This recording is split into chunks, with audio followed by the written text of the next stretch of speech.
Hello guys, you're welcome to the channel.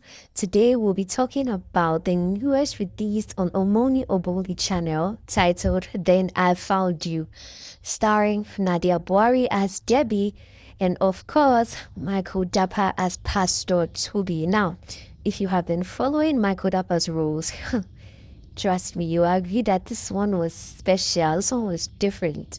Michael typically delivers, but who he over delivered. He delivered like a Hebrew woman. Okay, so let's get right into it. Make sure to like, comment, and subscribe. Stay tuned to the very end to hear my ratings. Okay. So the story begins with Debbie, who is a celebrated Nollywood actress. In fact, she's on the verge of becoming a Hollywood success. On the outside, she looks like she has it all. She has the fame, she has the money, she has the opportunity. But we see something else. We see a broken woman haunted by her toxic ex, who is Yusuf. You know, this toxic ex is manipulative, he's entitled, and he blackmails her for money.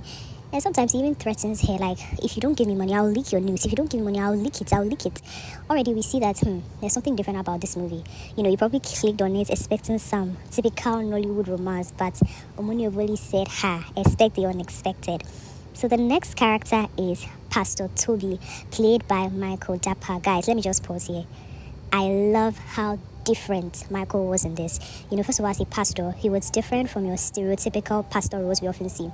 Honestly, I was kind of worried how he will play the role of a pastor, because I've seen him in the role of a pastor, Pastor Habakkuk. And it was funny, so I was kind of concerned how he would do this role. But guys, it was very good. So the history of Pastor Toby is that he took over from his father, who was your traditional father, traditional leader, traditional pastor. But he was different. He was modern. You know, Michael has the locks on his head, so obviously he's not your typical pastor. And I love that the very first message he preached was that, listen, righteousness is not about your appearance. And it's talked about how, you know, in African societies, we always assume that if you look this way, if you have piercings, you're a Yahoo boy. If you have looks, you're a Yahoo boy. And Michael delivered that sermon so naturally. Like, yeah, I may have looks, but I can still be a pastor. And honestly, I felt like I was in church. He did so well with that. Now, we also see some other characters, like the church leaders, who are not so comfortable with him being a pastor, preaching messages like this, and even braiding his hair. Everyone is gossiping about him and pressuring him. But just get married, you know. When you get married, people are going to forget that you have locks. They're not going to think you're a Yahoo boy, so that you'll be more respectable. And Pastor Toby says that, listen, if they don't accept me now, is it a wife that will make them accept me? Is it a child that will make them accept me? And I really like that, because what do you think? Like, people in society sometimes use marriage as a way of gauging if you're respectable enough. No. I like the stand he took. I like that Omoni really touched on that. Amazing. Let me know in the comments what you think, because I found that scene very, very important. Then, of course, we have the first time Debbie and Pastor Toby meet. What I like is that it wasn't rushed. I like how unexpected it was. They met at a restaurant, and instead of your typical leading woman, leading man, you know, they meet each other and they fall in love. Nah, this was not romantical. But Toby just comes to Debbie and tells her that, listen, God is about to do something big in your life, but first he has to clear the table. Just imagine you're sitting down at a restaurant and someone who walks up to you, a pastor, and just tells you this. That is so unsettling. That is so creepy. Like, what do you even do? And that's it. That's their first meeting, the end. And then, you know, she goes on to have her meeting with her Hollywood people, and he just goes about his day, the end. So we see the real cuckoo happening. The prophecy is coming true. Debbie's life turns for the worst. It seems like her reputation has collapsed. The nude videos have come out. People are dragging her online. It was so painful. But I think this is where Nadia Buhari really shone as a character of Debbie. She carried the pain so well. I mean, she was crying. She was in pain. You could actually feel the weight of the pain she was going through. And honestly, it really showed that these actresses or actors you may be seeing, they may be actually going through something behind the scenes. It's not really easy being in such an industry. Like blackmail, exploitation. I like that a lot. Now, the film takes another turn where Pastor Toby and Debbie meet again. This is a second meeting where he's evangelizing, and then he's evangelizing to some prostitutes and he invites her to church. At first, she's like, she's joking that, are you not the pastor that cursed me? But slowly and surely, she listens to Pastor Toby's messages online. She finally goes to the church in person. You know, slowly but surely, she's coming to God. And guys, can we talk about Michael Dappa's preaching? He delivered. His delivery was so convincing. Honestly, I almost forgot I was watching a film. He preached about how no matter how dirty your sins are, it's never too late for God to cleanse you.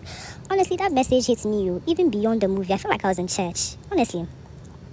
And Debbie's journey of faith and coming to God, I think, is the core of the film. You know, she wrestles with shame. She wrestles with gossip, feeling unworthy of love. And she even confesses her past to Pastor Toby, telling him how she became a stripper, she slept with directors for roles, she aborted a pregnancy for Yusuf. She even leaked her own nudes. You know, the nudes that we thought that Yusuf was the one who leaked. No, she leaked it. Like, out of desperation to leave the acting scene, she leaks her own nudes. And Pastor Toby does not respond with judgment, but with grace. I love that. Reminding her that, listen, God does not care about your past. He only cares about your future. Let's be real.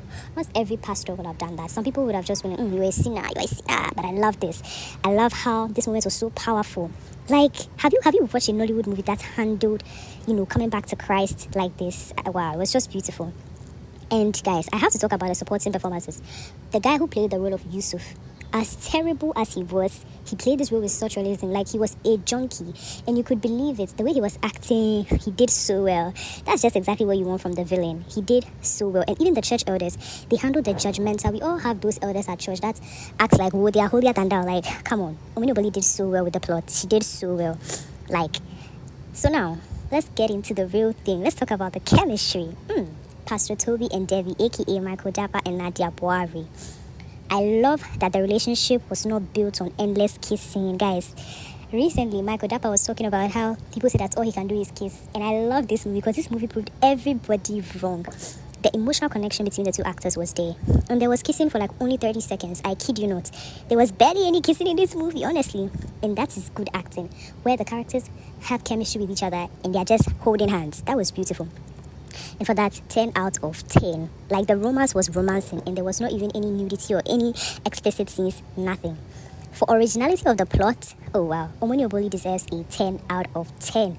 This isn't your everyday Nollywood romance. So, like, it touched on judgment in church, it touched on blackmail, it touched on forgiveness, it touched on giving your life to Christ.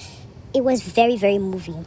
And for rewatchability, I would give it an absolute 10 out of 10. Listen, I can watch this movie again and again. And that is a sign of a good movie. Yeah. So my final rating of this movie is a perfect 10 out of 10. I think the delivery was very, very well executed. I think it was inspiring. And it was a reminder that no matter your past, God is always going to come back and save you. No matter where you've come from, God is always, willing to save you. And I think both of the characters, gave very, very, very moving performances. And then they made it very, very relatable. And it wasn't just